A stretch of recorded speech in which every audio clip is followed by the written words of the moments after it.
유다의 거룩한 중보. 창세기 44장 1절에서 34절 말씀입니다. 요셉이 그의 집 청지기에게 명하여 이르되 양식을 각자의 자루에 운반할 수 있을 만큼 채우고 각자의 돈을 그 자루에 넣고 또 네 잔 곧 은잔을 그 청년의 자루아귀에 넣고 그 양식값 돈도 함께 넣으라 하매 그가 요셉의 명령대로 하고 아침이 밝을 때에 사람들과 그들의 나귀들을 보내니라. 그들이 성읍에서 나가 멀리 가기 전에 요셉이 청지기에게 이르되 일어나 그 사람들의 뒤를 따라가서 그들에게 이르기를 너희가 어찌하여 선을 악으로 갚느냐. 이것은 내 주인이 가지고 마시며 늘 점치는 데에 쓰는 것이 아니냐. 너희가 이같이 하니 악하도다 하라. 청지기가 그들에게 따라가서 그대로 말하니 그들이 그에게 대답하되 내 주여 어찌 이렇게 말씀하시나이까. 당신의 종들이 이런 일은 결단코 아니하나이다.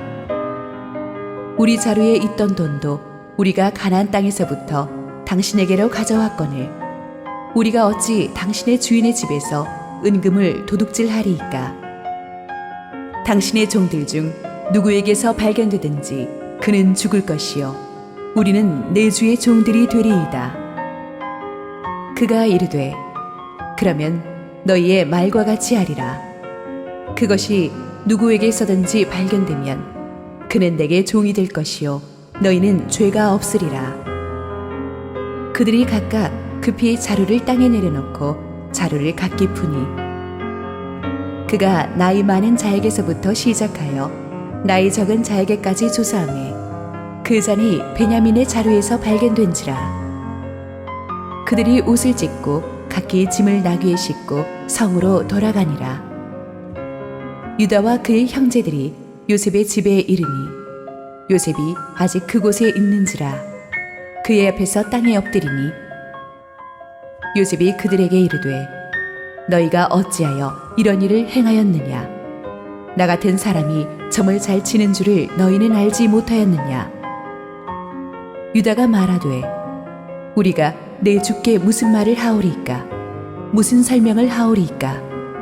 우리가 어떻게 우리의 정직함을 나타내리이까. 하나님이 종들의 죄악을 찾아내셨으니 우리와 이 잔이 발견된 자가 다 네 주의 노예가 되겠나이다. 요셉이 이르되 내가 결코 그리하지 아니하리라. 잔이 그 손에서 발견된 자만 내 종이 되고 너희는 평안히 너희 아버지께로 도로 올라갈 것이니라. 유다가 그에게 가까이 가서 이르되 내 주여 원하건대 당신의 종에게 내 주의 귀에 한 말씀을 아뢰게 하소서. 주의 종에게 노하지 마소서. 주는 바로와 같으심이니이다. 이전에 내 주께서 종들에게 물으시되 너희는 아버지가 있느냐 아우가 있느냐 하시기에 우리가 내 주께 아뢰되 우리에게 아버지가 있으니 노인이요 또 그가 노년에 얻은 아들 청년이 있으니 그의 형은 죽고 그의 어머니가 남긴 것은 그뿐이므로 그의 아버지가 그를 사랑하나이다 하였더니 주께서 또 종들에게 이르시되 그를 내게로 데리고 내려와서 내가 그를 보게 하라 하시기로 우리가 내 주께 말씀드리기를 그 아이는 그의 아버지를 떠나지 못할지니 떠나면 그의 아버지가 죽겠나이다. 주께서 또 주의 종들에게 말씀하시되 너희 막내 아우가 너희와 함께 내려오지 아니하면 너희가 다시 내 얼굴을 보지 못하리라 하시기로 우리가 주의 종 우리 아버지에게로 도로 올라가서 내 주의 말씀을 그에게 아뢰었나이다. 그 후에 우리 아버지가 다시 가서 곡물을 조금 사오라 하시기로 우리가 이르되 우리가 내려갈 수 없나이다. 우리 막내 아우가 함께 가면 내려가려니와 막내 아우가 우리와 함께 가지 아니하면 그 사람의 얼굴을 볼 수 없음이니이다. 주의 종 우리 아버지가 우리에게 이르되 너희도 알거니와 내 아내가 내게 두 아들을 낳았으나 하나는 내게서 나갔으므로 내가 말하기를 틀림없이 찢겨 죽었다 하고 내가 지금까지 그를 보지 못하거늘 너희가 이 아이도 내게서 데려가려 하니 만일 죄가 그 몸에 미치면 나의 흰머리를 슬퍼하며 수올로 내려가게 하리라 하니 아버지의 생명과 아이의 생명이 서로 하나로 묶여 있거늘 이제 내가 주의 종 우리 아버지에게 돌아갈 때에 아이가 우리와 함께 가지 아니하면 아버지가 아이의 없음을 보고 죽으리니 이같이 되면 종들이 주의 종 우리 아버지가 흰 머리로 슬퍼하며 수올로 내려가게 함이니이다. 주의 종이 내 아버지에게 아이를 담보하기를 내가 이를 아버지께로 데리고 돌아오지 아니하면 영영이 아버지께 죄짐을 지리이다 하였사오니 이제 주의 종으로 그 아이를 대신하여 머물러 있어 내 주의 종이 되게 하시고 그 아이는 그의 형제들과 함께 올려 보내소서. 그 아이가 나와 함께 가지 아니하면 내가 어찌 내 아버지에게로 올라갈 수 있으리이까. 두렵건대 죄가 내 아버지에게 미침을 보리이다. 함께 기도하시고 말씀 보겠습니다. 사랑하는 아버지 은혜 감사합니다. 오늘도 부족하기 짝이 없는 종을 감추시고 우리 주님, 우리 성도들을 위해 예비하신 말씀을 선포하시옵소서. 예수님 이름으로 기도했습니다. 아멘. 세상의 모든 상품들은 출시하기 전에 엄격한 품질 테스트를 받습니다. 비행기같이 예민한 계기들의 경우는 출시한 뒤에도 정기적으로 계속해서 이 품질 테스트를 받죠. 마찬가지로 우리의 믿음도 계속해서 테스트를 받고 재충전하고 먼지를 닦아내야만 합니다. 그래야 그 신선함과 강도를 유지할 수가 있죠. 시험은 그런 의미에서 우리를 괴롭히기 위한 것이 아니라 우리를 위한 것입니다. 학창 시절 때는 우리가 시험하면 몸서리를 쳤지만 솔직히 시험이 없었으면 우리가 그렇게 열심히 공부했겠습니까? 운동은 힘을 빼기 위해 하는 것이 아니라 힘을 기르기 위해 하는 것처럼 하나님께서도 우리의 믿음을 강하게 하기 위해서 반드시 예외 없이 여러 가지 믿음의 시련들을 우리 인생 여정에 허락하십니다. 야고보서 1장 2절 내 형제들아 너희가 여러 가지 시험을 당하거든 온전히 기쁘게 여기라. 여기서 원어적인 의미를 살펴보면 만약에 당하거든이 아니라 반드시 여러 가지 시험을 당할 텐데 그때 온전히 기쁜 마음으로 그 시험을 받으라는 거예요. 시험은 힘든 것인데 왜 그걸 기쁜 마음으로 받아야 되나? 힘들긴 하지만 그 시험을 통과하면 주어지는 보상이 있습니다. 내 영성에 엄청난 플러스가 온다는 뜻이에요. 야고보서 1장 3절 이는 너희 믿음의 시련이 인내를 만들어내는 줄 알미라. 여러분 믿음은 큰 소리로 우리가 믿습니다 할렐루야 한다고 믿음이 좋은 게 아니라 퀄리티 있는 믿음은 인내가 있는 믿음입니다.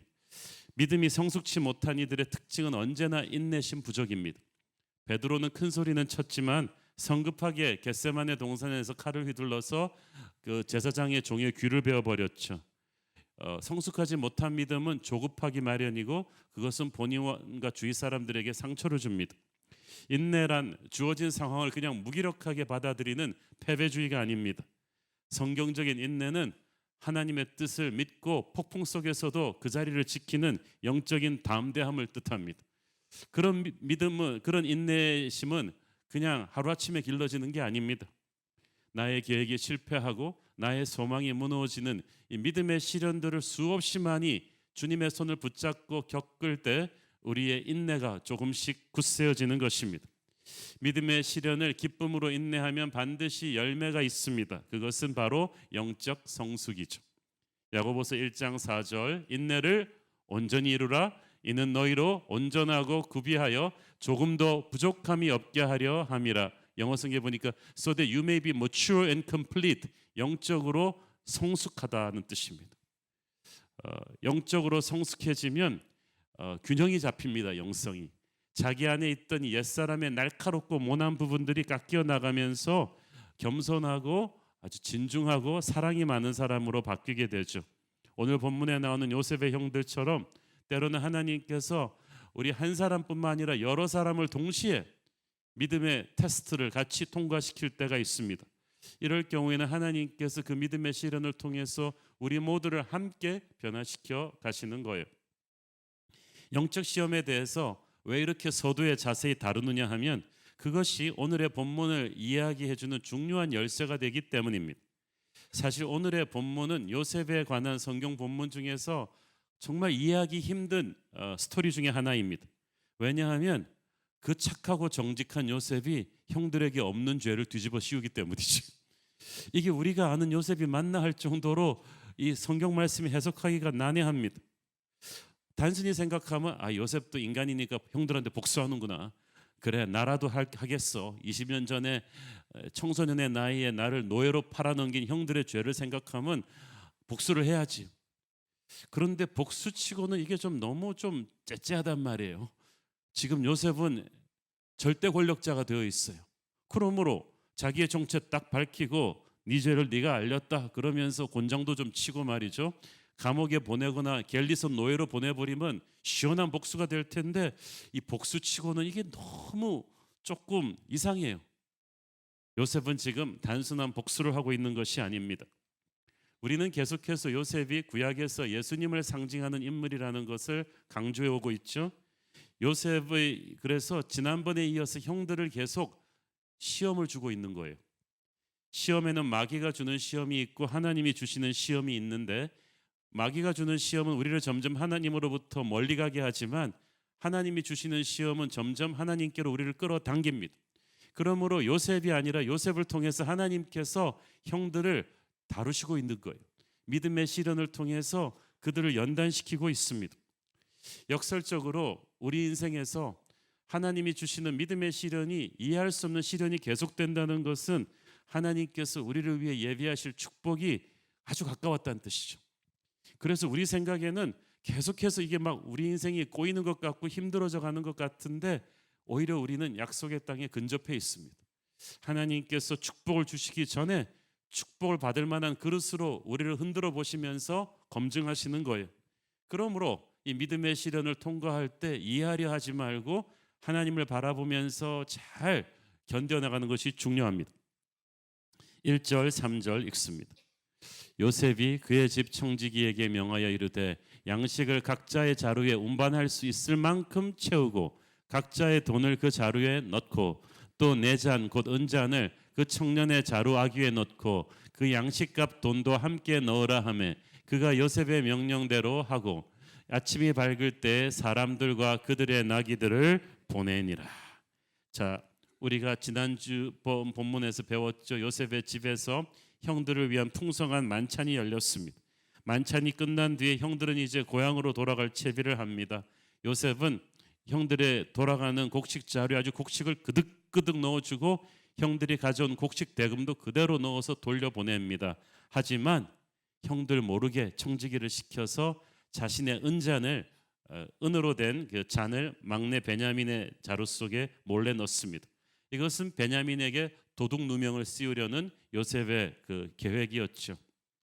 요셉은 오래전에 자신을 노예로 팔았던 형들의 현재 인품을 시험하기 위해서 그 둘째 시몬을 인질로 잡아놓고 베냐민을 데려오라고 말합니다. 베냐민을 데려오면 둘째를 풀어주겠다고 해요. 그래서 야곱의 집에 돌아가서 형들이 그 얘기를 하니까 막 난리가 났잖아요. 야곱은 절대 안 된다고 하고 그래서 아버지를 간신히 설득해서 베냐민을 내려놓게 해서 넉 달 만에 데려올 수 있었어요. 이 넉 달 만에 데려온 베냐민을 보면서 요셉은 기쁜 마음으로 그들을 위한 풍성한 잔치를 열어주었어요. 잔치를 열면서 일부러 베냐민에게 다른 사람보다 5배 더 많은 음식을 줬는데도 형들은 베냐민을 시기하지 않고 오히려 같이 더 축복했습니다. 그러한 과정을 통해서 요셉은 형들이 변했다는 것을 확인할 수 있었어요. 이전에 못된 형들이 아니구나. 그럼에도 불구하고 요셉은 자신의 신분을 밝히지 않았습니다.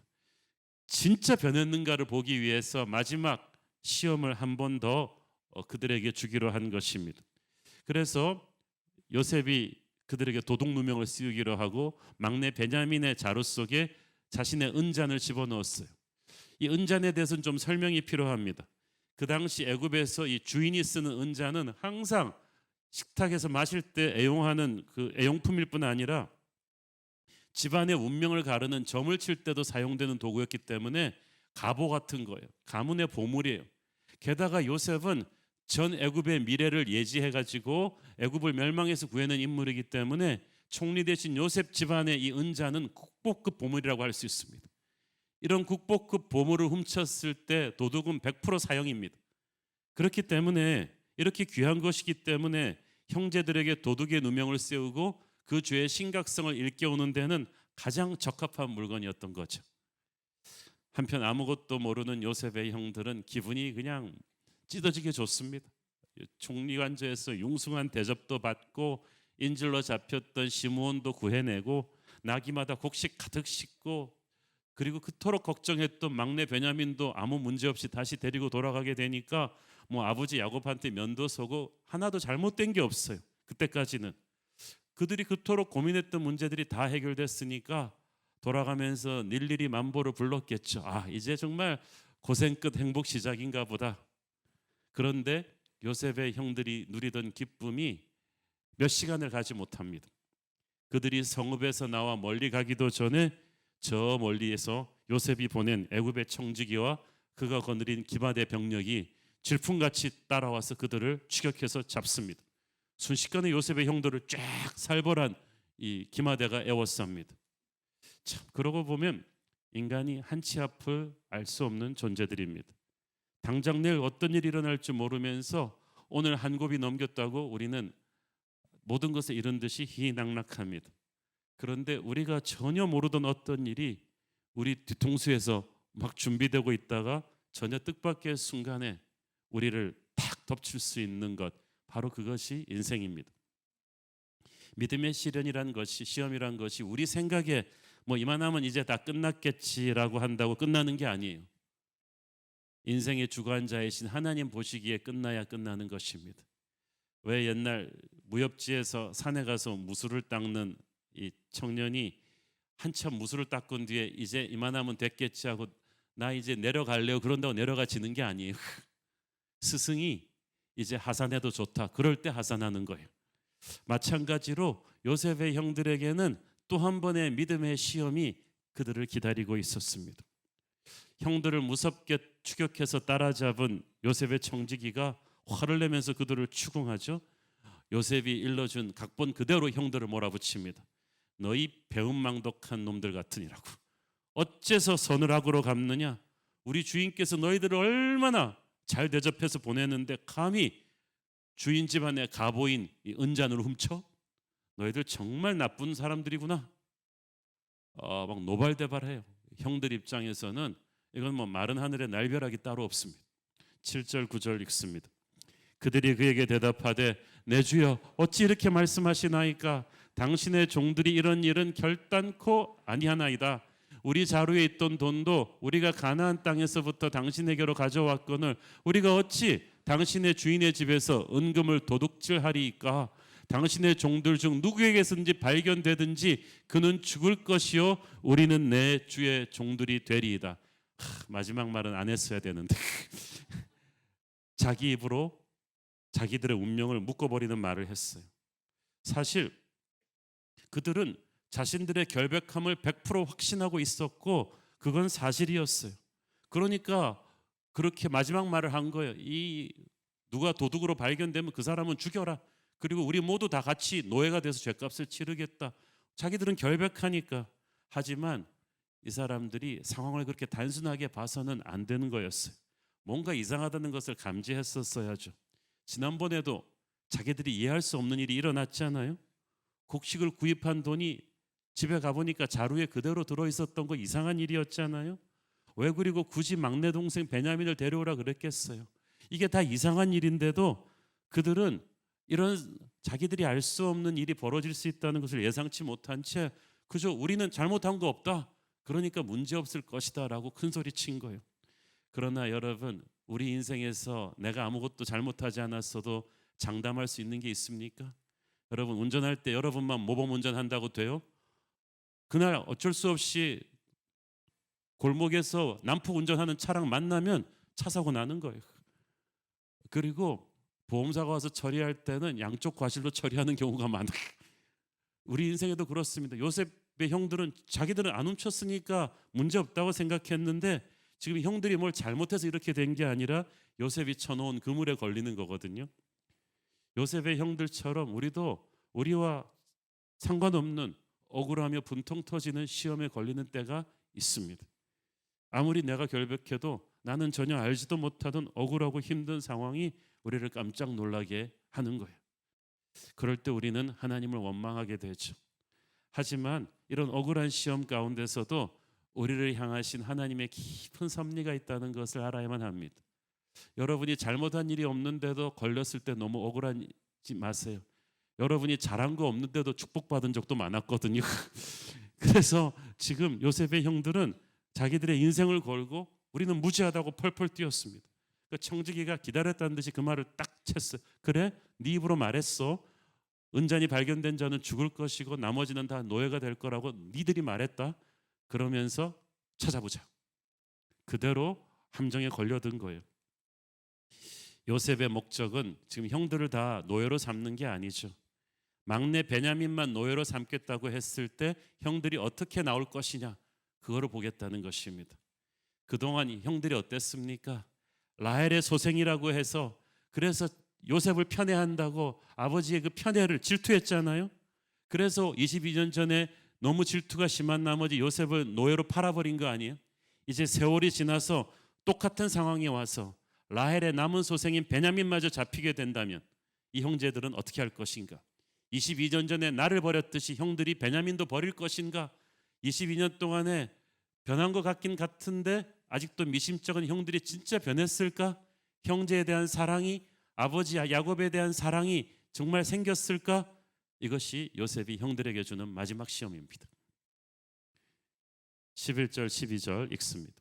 그들이 각각 급히 자루를 땅에 내려놓고 자루를 각기 푸니 그가 나이 많은 자에게서부터 시작하여 나이 적은 자에게까지 조사하며 그 잔이 베냐민의 자루에서 발견된지라. 이제는 요셉의 형들이 자기들의 무죄함을 밝히기 위해 더 적극적입니다. 전부 다 자루 내려놓고 빨리 뒤져보라고. 그러니까 청지기가 요셉이 시킨 대로 했겠죠. 분명히 베냐민의 자루 속에 들어있는 걸 뻔히 알면서 일부러 시침 뚝 떼고 가장 나이 많은 르우벤 자루부터 뒤집니다. 기가 막힌 심리전입니다. 그러니까 르우벤부터 내려오면서 시므온하고 10명째 내려와서 아무것도 없으니까 형들이 아마 그것 봐라 그러면서 막 안심하기 시작했겠죠. 이거 뭔가 오해가 있는 거야. 이제 막내 베냐민 것만 풀어서 오해를 풀고 나면 우리는 갈 수 있어 라고 생각하는데 베냐민의 자루에서 덜커덕 은잔이 튀어나온 거예요. 아마 요셉의 형들은 그러면서 비명을 질렀을 것이고 당사자 베냐민은 새파랗게 질려서 온몸이 굳어버렸을 것입니다. 13절 그들이 옷을 찢고 각기 짐을 나귀에 싣고 성으로 돌아가니라.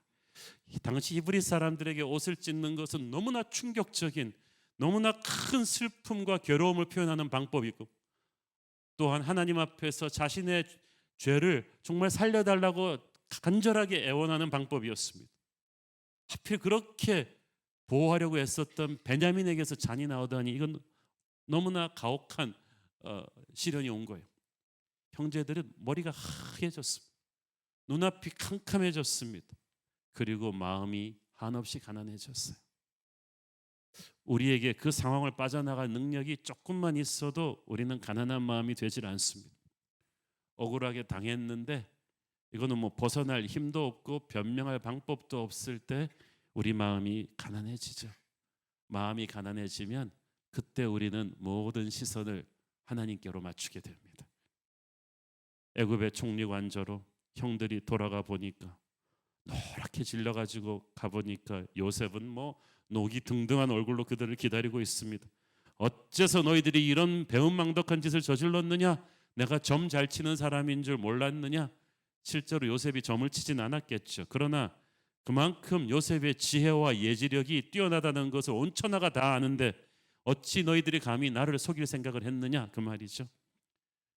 존경받는 이 요셉의 분노를 인해서 주변의 도열한 애굽 병사들도 막 흥분해가지고 다 창칼을 이 형들에게 들이대면서 금방이라도 아주 그냥 요조를 낼 듯한 살벌한 분위기입니다.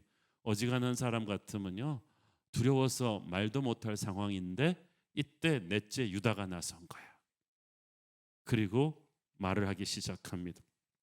자, 이 상황이 어떤 상황이냐 하면은 다 결백한데 결백을 증명할 증거는 없는데 죄를 증명할 명백한 물증이 딱 나와 있기 때문에 증명할 방법이 없어요. 자기들의 결백을. 그래서 유다가 자신들의 무기력함을 인정합니다. 16절 읽습니다. 유다가 말하되 우리가 내 주께 무슨 말을 하오리까? 무슨 설명을 하오리까? 우리가 어떻게 우리의 정직함을 나타내리까? 하나님이 종들의 죄악을 찾아내셨으니 우리와 이 잔이 발견된 자가 다 내 주의 노예가 되겠나이다. 유다는 결백을 주장하지 않습니다. 자기가 무슨 말을 하겠냐, 어떤 설명도 안 통한다는 걸 알고 있어요. 여러분, 우리도 그럴 때 있잖아요. 무죄하지만 증명할 방법이 없어.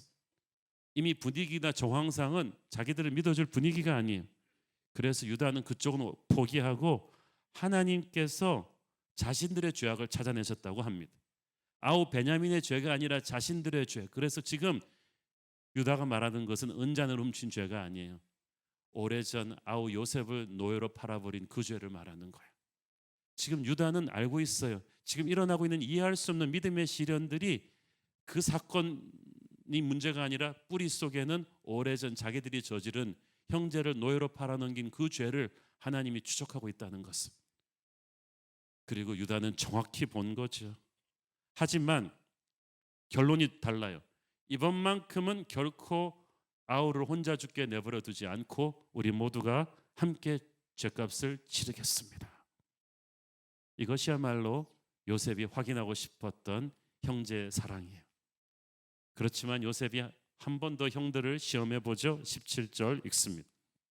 요셉이 이르되 내가 결코 그리하지 아니하리라. 잔이 그 손에서 발견된 자만 내 종이 되고 너희는 평안히 너희 아버지께로 돌아올라갈 것이니라. 그러니까 요셉이 말하잖아요. 형들 생긴 대로 살아. 왜 안 하던 형제를 보이고 그래. 옛날처럼 해. 베냐민 버려두고 형들은 집에 가서 편안히 살 수 있다니까 왜 그래? 또 본 거죠. 22년 전에 형들이 그랬잖아요. 요셉을 구덩이에 집어넣고 자기들은 음식 먹고 자기는 노예로 팔아버리고 편안히 돌아간 그때처럼 해보라는 거죠. 과연 형들이 변했나는 거예요. 20년 전에 레아의 아들들인 형들이 라헬의 소생인 자기를 팔았는데 또 다른 라헬의 소생인 베냐민에게는 어떻게 할 거냐고 물어본 거예요. 그때 유다가 나서서 얘기합니다.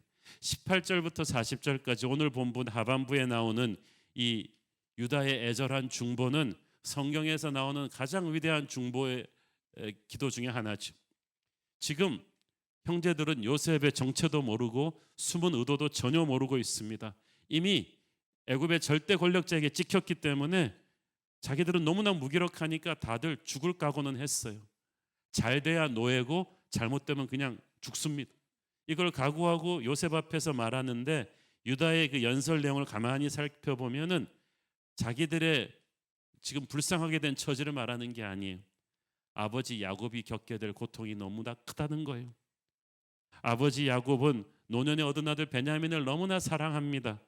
아버지의 생명줄과 베냐민의 생명줄은 하나로 묶여 있는데 만약 우리 아우 베냐민이 집으로 돌아가지 못하면 우리 아버지 상심해서 죽습니다. 그러니 저를 대신 노예로 삼으시고 베냐민은 돌려보내 주십시오. 이것은 정말 놀라운 변화입니다. 유다는 진짜 자기가 평생 애굽에서 노예 생활할 결심을 한 거예요. 지난 세월 아버지 야곱의 편애는 바로 형제들의 시기와 질투를 불러일으킨 근본적인 원인이었습니다. 요셉에 대한 편애 때문에, 아버지의 편애 때문에 형제들은 요셉을 죽기까지 싫어했던 거예요. 그래서 요셉을 노예로 팔고 아버지에게 와서는 죽었다고 거짓말한 거예요. 아버지가 그 소식을 듣고 식음을 전폐하며 슬퍼하는데도 끝까지 입을 다물었어요. 자기들을 무시하고 요셉만 편애한 아버지에 대한 복수였는지도 모르겠습니다. 그렇다면 그 다음에 어떻게 돼야 됐을까요? 아버지 야곱의 사랑은 자기들에게 온 게 아니라 남은 동생 베냐민에게로 옮겨갔어요. 그러면 이제는 요셉을 향한 질투와 미움 대신에 베냐민을 향한 질투와 미움을 쏟아부어야 되잖아요. 그런데 형들은 이번에는 그렇게 하지 않았던 거예요. 20년 동안 아버지를 지켜보면서 요셉을 잃은 슬픔으로 죽음같이 고통스러운 인생을 사는 아버지를 보면서 너무나 괴로웠어요. 그리고 자기들이 팔아넘긴 요셉이 어떻게 되었을까 하는 생각에 너무나 괴로웠어요.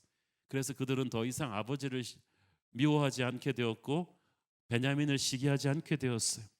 그리고 아버지의 베냐민에 대한 특별한 사랑을 오히려 축복하게 된 거예요. 그래서 그 사랑은 생명줄과도 같다. 그 생명줄을 끊느니 차라리 저를 잡으십시오 라고 유다가 나선 것입니다. 유다의 자기를 던지는 이 간절한 눈물 어린 호소가 바로 요셉의 마지막 감정적인 방어막을 무너뜨립니다. 다음 주 본문에 나오지만 요셉이 통곡을 하면서 자기의 정체를 그때서 밝히고 형들과 반갑게 회우하게 되죠. 요셉의 마음을 움직인 것은 유다의 화려한 언변이 아니라 그 가슴 속에 있는 진실함이었습니다. 진짜로 바뀐 거예요. 형제들이 유다에게 있던 형제 사랑 그리고 아버지 사랑이 진짜라는 것을 느끼는 순간 모든 믿음의 시험이 거기서 끝났습니다. 여러분이 하나님 앞에서 진짜로 부서지면 모든 믿음의 시험이 거기서 끝날 것입니다. 자기 자신을 아낌없이 내려놓는 유다의 희생 정신은 바로 예수님의 마음이었거든요. 자기의 몸을 던져 베냐민을 중보한 유다는 우리를 위해 십자가에서 돌아가신 중보자 예수 그리스도의 모습이었습니다. 그의 중보로 구원받은 베냐민이 바로 저와 여러분 아닙니까? 그래서 유다의 훗날 후손들은 그 중에서 바로 다윗과 예수 그리스도가 탄생하게 되는 것입니다. 여러분이 예수님의 사랑으로 그 예수님의 마음으로 완전히 내려앉게 되면 그때부터 여러분을 둘러싼 모든 믿음의 시험이 끝날 것입니다. 고단을 통해서 요셉의 형들이 정말 변했습니다. 이전에 그들이라면 자기밖에 모르는 그들이라면 자신들의 안위는 보장받았으니까 베냐민은 버리고 집으로 돌아갔을 거예요. 그러나 지금은 아니에요. 요셉의 형들은 이 위기 앞에서 같이 옷을 찢고 같이 애굽으로 베냐민을 끌어안고 돌아갑니다. 목숨을 걸고 끝까지 베냐민을 지키겠다는 결심을 요셉 앞에서 보여줘요. 이 형제들이 죽음의 위기 앞에서 서로 하나가 되는 모습 속에 소망이 있었던 거예요. 이때부터 시작해서 오늘의 본문에 계속 나오는 단어가 있는데 그것은 우리입니다. 이때까지 형들에게는 우리가 없었어요. 나밖에 없었는데 그들은 우리를 얘기하기 시작해요. 형제 중 하나라도 도둑으로 밝혀진다면 우리 모두가 노예가 되겠습니다. 우리가 함께 당할 때 믿음의 시련은 믿음의 시련이 아니라 거룩한 연단의 프로세스가 되죠. 우리가 당하는 시험은 대부분 혼자 이기지 못합니다. 그래서 우리는 믿음의 가정, 믿음의 교회 공동체에 함께 속해 있어야 되는 거예요. 서로를 중보하는 것입니다. 개인의 어려운 점을 형제들이 함께 나누어지도록 주님께서 교회 공동체에 속하게 하셨습니다. 함께 기도하고 서로 고통을 나누어 줄 때 어떠한 어려운 시험도 성령께서 풀어주시는 거예요. 야곱의 아들들이 그렇게 달라졌어요. 자기밖에 모르던 이기주의자들이 이제는 같이 형제를 위해서 죽겠다.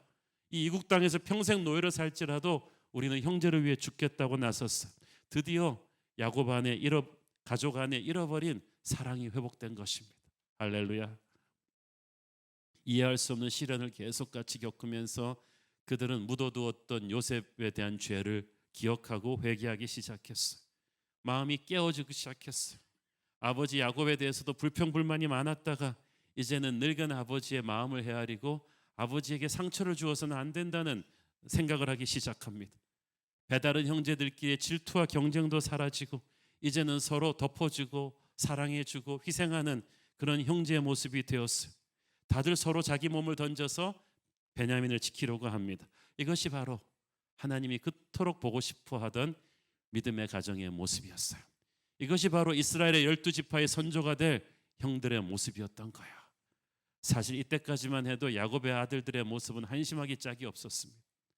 아버지의 첩과 간통한 사람이 없나, 칼을 들고 여동생을 성폭행했던 그 마을 사람들을 다 죽여버린 아들들이 없나, 눈물로 울부짖는 아우를 애굽의 노예로 팔아버리는 형들이 없나? 어떻게 이런 사람들이 이스라엘 12지파의 선조들이 되지 하는 의구심도 들었는데 오늘 본문 보니까 이 사람들이 변한 거예요. 하나님께서 22년 동안 이 고난의 풀물불 속에서 그들을 깎으시고 낮추신 거예요. 포기하지 않으시고 이스라엘 12지파의 조상이 될 만한 인격을 만들어 가신 것입니다. 그래서 형제들이 하나가 되니까 비로소 하나님이 모든 믿음의 시련을 끝내주시고 이제는 축복의 땅으로 들어가라고 길을 열어주신 것입니다. 이런 축복이 저와 여러분에게도 임하기를 축원합니다. 하나님이 그의 자녀들을 세워가시는 과정은 크게 세 가지로 정리할 수가 있는데, 첫째는 구원입니다. 우리를 죄에서 구원하시기 위해서 독생자 예수님을 십자가에서 돌아가시게 하셨습니다. 이것은 하나님께서 우리를 위하여 하신 일이에요. 근데 둘째가 성화입니다. 구원받은 우리 안에서 옛사람의 잔재가 너무 많으니까 이것을 연단시켜서 정화시켜서 하나님 닮은 모습으로 빚어가시는 일인데, 이것은 하나님이 우리 안에서 행하시는 일입니다.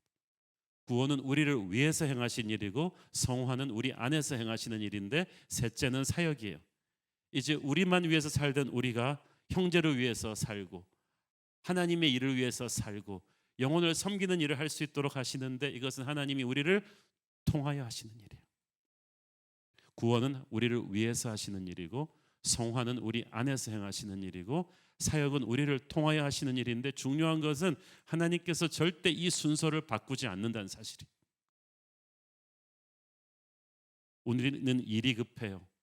약속의 땅에 들어가는 게 급한데 하나님께서는 약속의 땅을 감당하고 그 일을 감당할 만한 어느 정도 그릇으로 우리를 빚으시는 게 중요한 거예요. 그러므로 하나님이 우리를 통해서 일하시기 전에 반드시 우리 안에서 일하십니다.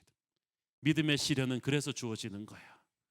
성숙한 하나님의 사람은 그래서 이해 못할 시험을 계속 당하게 될 때 이게 이제 끝날 때쯤 되지 않았나 하고 막 답답해하고 힘들어하는 것이 아니라, 내 안에 아직도 하나님 보시기에 부족한 그 모난 구석들이 있구나, 하나님께서 그걸 끝까지 시험으로 깎아내고 계시는가를 인식하고, 그럴수록 더욱 하나님의 눈앞으로 하나님에게 시선을 고정시키고 몸부림치십시오.